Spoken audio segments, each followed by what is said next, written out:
सभा के अंदर रुझान आने चालू हुए। बीजेपी एक तरफा सरकार बना रही है, भाई उसके कई मंत्री अधर में लटके हैं। उसी में एक बड़ा कृषि मंत्री कमल पटेल का मैं कैमरा से दिखाना चाहूंगा। कमल पटेल की एक बड़ी हार हुई है, लगभग 200 वोटों से कमल पटेल हार गए हैं, लगभग एक बड़ी हार हुई है। इसी पे हम बात करते हैं, फिर भी क्या है ये? हालांकि देखिए, जब से मतगणना शुरू हुई थी इस बात में दो राय नहीं थी कि बीजेपी सभी सीटों पे आगे निकल रही है, और शाम के जो रुझान आए हैं उससे ये बात भी साफ हो गई है कि प्रचंड बहुमत के साथ में बीजेपी की सरकार बन गई है मध्य प्रदेश में। हालांकि इस चुनावी खेल में बीजेपी के कई दिग्गज नेताओं को हार का चेहरा देखना पड़ा। इनमें से एक जो दिग्गज नेता थे कमल पटेल, वो 210 वोटों के अंतर से हार गए हैं, और जो कांग्रेस के डॉक्टर जो थे उन्होंने ये जीत हासिल कर ली है इस चुनाव में। और आगे बढ़ रहे हैं पूर्व केंद्रीय मंत्री फग्गन सिंह कुलस्ते के बारे में दीपक जी क्या राय आपकी, कैसे हारे, क्या है? फग्गन सिंह कुलस्ते बीजेपी के बड़े चेहरा माने जाते हैं, जो केंद्र में भी मंत्री हैं। अभी फिलहाल में वो मंडला जिले की निवास विधानसभा से हार गए हैं, ये अभी सबसे बड़ी खबर सामने आ रही है। हालांकि इसके अलावा भी पूर्व मंत्री 7 बार से विधायक रहे गौरी शंकर बिसेन भी पीछे चल रहे हैं। ऐसा माना जा रहा है कि उनको वो भी हार के करीब हैं। वहीं परसवाड़ा से आयुष मंत्री रहे रामकिशोर काबरे भी पीछे चल रहे हैं, जो भी हार के करीब हैं। एक बड़ी खबर, नेता प्रतिपक्ष गोविंद सिंह लगभग हार की ओर। इसी पे बात करना चाहेंगे हमारी संवाददाता नेहा से। नेहा, क्या बोलना है आपका? देखिए, जिस तरीके के नतीजे सामने आए हैं, कहीं ना कहीं कांग्रेस जो है आश्वस्त नजर आ रही थी कि हम बहुमत में आएंगे, लेकिन जो रुझान अभी तक सामने आए हैं, रुझान क्या, मैं नतीजों की बात करूं तो जिस तरीके से नतीजे सामने आए हैं, बीजेपी पूर्ण बहुमत यहां पर बनाती हुई नजर आ रही है।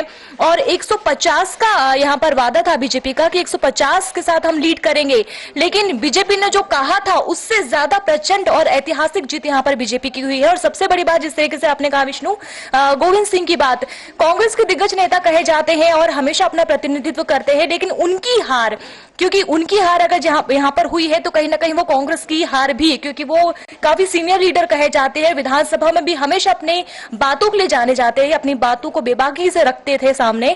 और गोविंद सिंह के अलावा अगर मैं बात करूं तो कांग्रेस के जो कई लीडर्स है, जिसमें हम कुणाल चौधरी साफ तौर पर हारे युवा नेता कहे जाते हैं, लेकिन हार गए, मौका मिला था। नेहा, कहीं ना कहीं से लाडली लक्ष्मी योजना और जो लाडली बहनों का जादू चला है क्या बीजेपी में? बिल्कुल, लाडली बहना, क्योंकि ट्रम्प कार्ड जिसे हम कह सकते हैं, और पूरा का पूरा जो चुनाव था वो कहीं ना कहीं बीजेपी ने लाडली बहनों के लिए ही लड़ा था। और जो नतीजे सामने है उसको देखकर हम कह सकते हैं कि लाडली बहना ने ये चुनाव जिता दिया। कमल जो है मध्य प्रदेश में, वो लाडली बहनों ने खिला दिया है, और इसका पूरा श्रेय जो जाता है शिवराज सिंह चौहान को, क्योंकि कहीं ना कहीं उनका एक ड्रीम प्रोजेक्ट था लाडली बहना योजना, और कमल मध्य प्रदेश में खिल गया है। तो बीजेपी जो है वो बहुमत में मध्य प्रदेश में नजर आ रही है। और कहीं ना कहीं हम बीजेपी की बात अगर हम छत्तीसगढ़ में करें तो छत्तीसगढ़ के जो नतीजे हैं वो काफी ज्यादा चौंकाने वाले हैं, क्योंकि उम्मीद बिल्कुल भी नहीं थी। जिस तरीके से एग्जिट पोल हमारे सामने थे, लग नहीं रहा था कि शायद बीजेपी यहाँ पर लीड कर पाएगी, लेकिन पूर्ण बहुमत यहाँ पर देखने को मिल रहा है। तो वही राजस्थान की अगर हम बात करें तो राजस्थान में कहा जाता है कि हर 5 साल में जनता जो है अपना डिसीजन चेंज कर देती है, और कुछ वही नतीजे इस बार सामने आए हैं।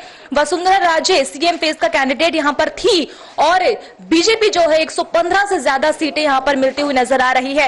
हालांकि थोड़ा समय और बचा है पूर्ण बहुमत के लिए, जो नतीजे सामने आएंगे उसके लिए।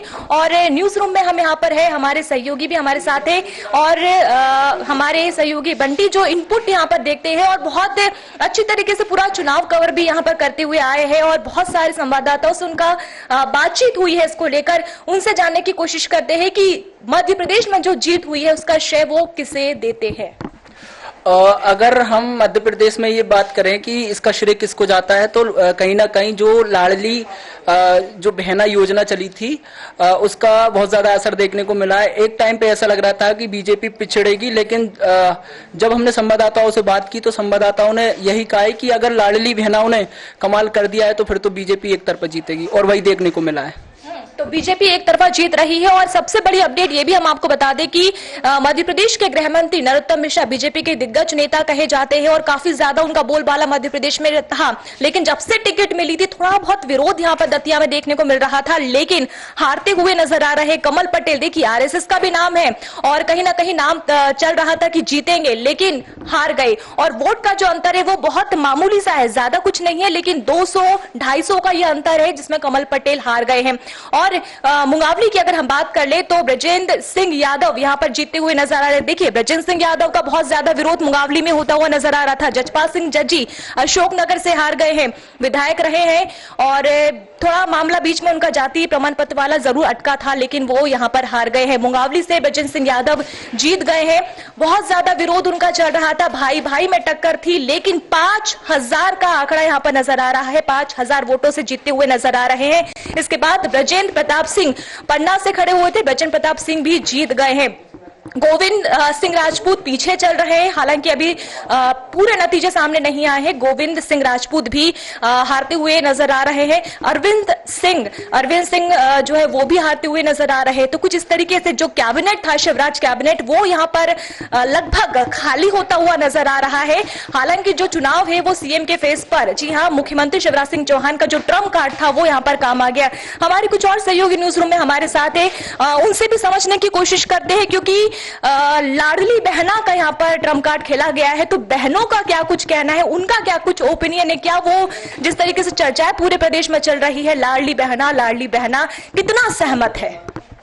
देखिए विधानसभा 2023 के चुनाव संपन्न हो गए और आज मतगणना का दिन था। काफी दिलचस्प जो थे आंकड़े सामने आए हैं और सबसे जो महत्वपूर्ण छत्तीसगढ़ में अनएक्सपेक्टेड आंकड़े सामने आए हैं और मध्य प्रदेश में कहीं ना कहीं लाडली बहना का बीजेपी को मिला है, लाडली बहनाओं का लाभ मिला है। तो बेहद ही दिलचस्प आंकड़े आए हैं, बीजेपी के लिए काफी खास, काफी अहम रहा है ये मतगणना। और एक और बहना हमारे साथ है, चलिए उनसे भी जानते हैं, क्योंकि बहनें इस पूरे चुनाव में काफी ज्यादा महत्वपूर्ण। क्योंकि देखिए मैंने पहले भी कहा था कि लड़कियों के और महिलाओं के दिल में क्या है वो भला कोई नहीं जान पाता, और लड़कियों के दिल में क्या था, महिलाओं के दिल में क्या था, वो हमारे सामने नतीजे हैं। दीप्ति भी हमारे सहयोगी है। दीप्ति, क्या लगता है? मुझे लगता है कि ये लाडली बहना जो बीजेपी ने ये जो योजना चलाई, इससे महिलाओं को बहुत लाभ हुआ है। और जो छोटे छोटे स्तर की जो महिलाएं थी और जो कुछ नहीं कर सकती थी, जो मतलब बिल्कुल सहयोग नहीं मिलता था, उनको भी इस 1000 रुपए से इतनी मदद मिली है। तो शायद इसीलिए इतनी ऐतिहासिक जीत हुई है बीजेपी की। सारा सहयोग मुझे लगता है कि महिलाओं की वजह से ही बीजेपी आज इतनी आगे है और शिवराज जी का जो योगदान रहा है वो उनके लिए बहुत महत्वपूर्ण था। जाहिर सी बात है, क्रेडिट गोज टू लाडली बहनें। और हमारी एक और आप देख सकते हैं न्यूज रूम में आज पूरा जो हमारा माहौल है लाडली बहना की तर्ज पर हमारी पूरी महिलाएं और सामने है। और इस बीच आपको ये भी अपडेट दे रहे कि गोविंद सिंह राजपूत सुर्खी से जीत गए हैं, ये अपडेट भी मिल रही है। जैसा मैंने अभी थोड़ी देर पहले जिक्र किया था कि गोविंद सिंह राजपूत हार रहे हैं और काफी कश्मकश की स्थिति थी, क्योंकि जब इनको टिकट मिला तो विरोध इनका बहुत ज्यादा हो रहा था। 2 विभाग इनके पास थे, परिवहन भी और राजस्व भी, और दोनों को लेके ही बहुत ज्यादा कंप्लेन आई थी। आपने देखा होगा पिछले कुछ समय में राजस्व में भी घोटाले के मामले सामने आए थे और परिवहन में भी हमने देखा था सड़क हादसे, कितने सारे हादसे हुए थे और लगातार इनका विरोध हो रहा था।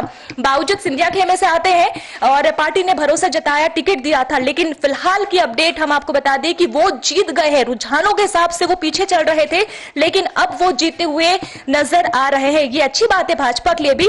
रूपाली हमारे सहयोगी, देखिए वो भी हमारे साथ लगातार सुबह से बने हुई है। हमारी पूरी टीम, सौम्या हमारे साथ है। हम सौम्या से भी पूछते हैं कि क्या कुछ फैक्टर हो सकता है बीजेपी का यहाँ पर जीतने पे?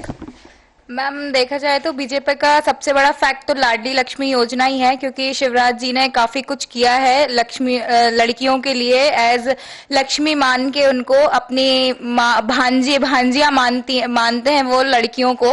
तो इसी में मैं देखा जाए तो बीजेपी को सबसे आगे बढ़ावा लाडली लक्ष्मी योजना के तहत ही मिला है, क्योंकि काफी सारी लेडीज ने, बहनों ने उनको बहुत ज्यादा सपोर्ट किया है इस चीज में। तो मैं बस यही कहना चाहूंगी कि बीजेपी को लाडली लक्ष्मी योजना की वजह से ही थोड़ा ज्यादा सपोर्ट मिला है, जिसकी वजह से आज उन्होंने जीत हासिल की है। बिल्कुल सपोर्ट किया, पूरा क्लीन स्वीप ही मध्य प्रदेश कर गया है। और जिस तरीके से कांग्रेस कह रही थी कि जीत हमारी होगी, कमलनाथ का कल बयान आया था कि कल 2 बजे बात करेंगे, लेकिन अब 2 क्या 5 बज गए, कमलनाथ कुछ बोलने की मूड में नजर नहीं आ रहे। विष्णु जी भी हमारे साथ है, क्या लगता है आपको?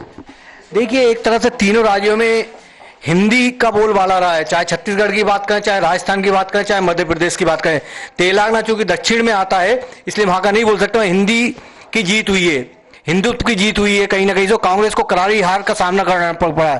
जिस तरह से शुरू में सर्वे आया सभी लोगों का कि छत्तीसगढ़ में एक तरफा कांग्रेस जीतेगी, वहां पे भी मोदी का जादू चला, कहीं ना कहीं से मोदी का जादू चला नया। आपने हिंदुत्व की बात की और तेलंगाना की बात की, क्योंकि वहां पर बीजेपी लीड करती हुई नजर नहीं आ रही, कांग्रेस का बोलबाला है। और 2024 जनवरी की हम बात करें तो रामलला की पूजा भी होने वाली है, पीएम खुद पहुंचने वाले, तो क्या लगता है कि ये फैक्टर भी, मोदी फैक्टर और हिंदुत्व का जो ट्रम्प कार्ड था, क्योंकि पहले देखिए कांग्रेस भी राम के मुद्दे को लेकर बोलती हुई नजर नहीं आती थी, लेकिन जैसे ही चुनाव आए राम मंदिर का जिक्र कांग्रेस ने किया, हिंदुत्व का मुद्दा कांग्रेस ने लगातार उठाया। क्या लगता है ये फैक्टर भी स्पेशली मध्य प्रदेश, राजस्थान और छत्तीसगढ़ में काम आया होगा? हाँ नया क्यों नहीं काम आया, क्योंकि क्या सीधे सीधे मोदी ने जिस बोला कि मेरी गारंटी है, और जो लोग भक्षक हैं कांग्रेस के, तो मोदी की गारंटी काम आई है यहाँ पे मध्य प्रदेश के अंदर नया।